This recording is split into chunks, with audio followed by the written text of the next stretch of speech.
the consumer goods index in Nigeria was one of the top performing indices in May. We'll find out from Onyeka Ijeoma, an analyst at Vetiva, what is driving the equities market this week. Thank you so much for joining me on the show today, Onyeka. And I'd like to understand what the sentiments have been so far today in this week. Thank you for having me, Kenneth. So far, the sentiment has not really changed from last month. We know that last month the ASI closed up by almost 10%, one of the highest, that we've seen this year, if not the highest.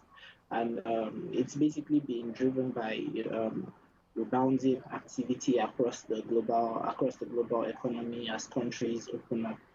As countries start to ease the lockdown protocols. And then, we're also seeing crude prices, increase as a result of that. And Nigeria, as you know, the Nigerian economy is highly correlated to the price of crude.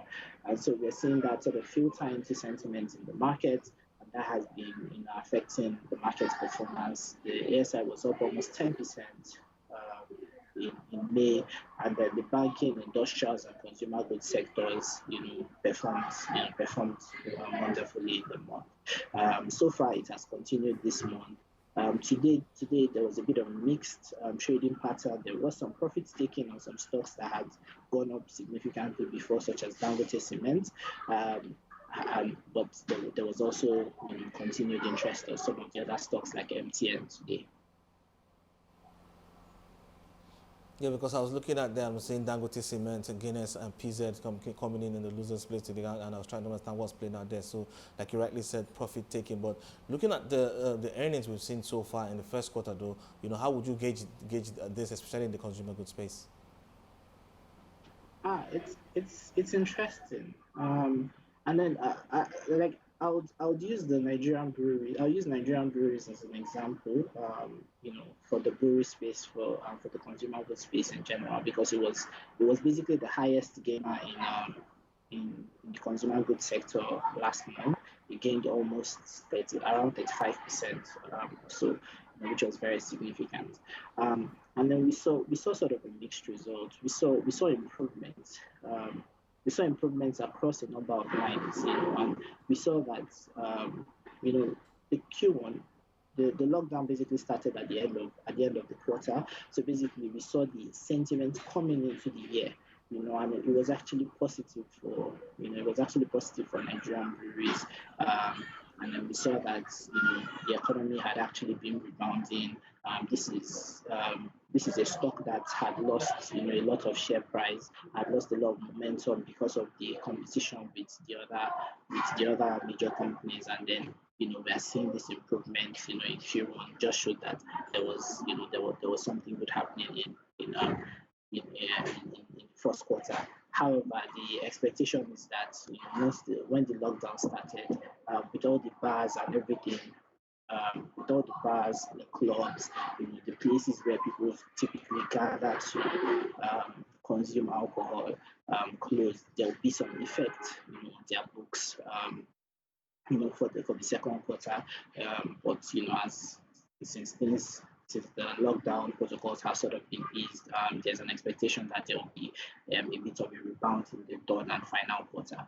So investors, especially domestic investors, have been positioning in Nigerian breweries as soon as the lockdown was eased by the president. We saw that sort of reflecting their share price.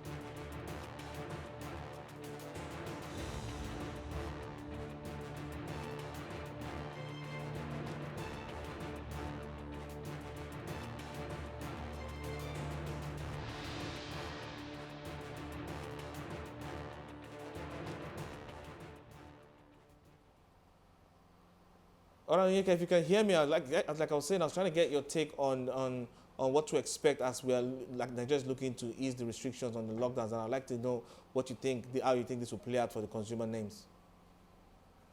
Ah, okay. Yes, like I said, the Nigerian um, the consumer goods sector is going to basically see a tale of two halves. For the first half, they're definitely going to take some hits. Basically driven by the lockdown, basically driven by the start of the lockdown, which commenced at the end of March and ran all the way until the end of April, first week in May. And this has done some damage to consumer demand in the sense that especially for the brewery sector, where most consumption is done in bars and clubs and restaurants. We've basically seen demand go down. However, the expectation is that as the economy opens up, as activity resumes, things are going to pick up. Demand is going to pick up, even though it might not be at the same pace as it was in 2019, but it will pick up somewhat in the second half. So we're going to see that tale of two halves between H1, where we might see some slowdown, and H2, where we will see the pickup. All right, then. Thank you so much for your time on the show, Onyeka. Definitely quite a lot to look at on the consumer space. I've been speaking to Onyeka Ijeoma. He's an analyst at Vetiva.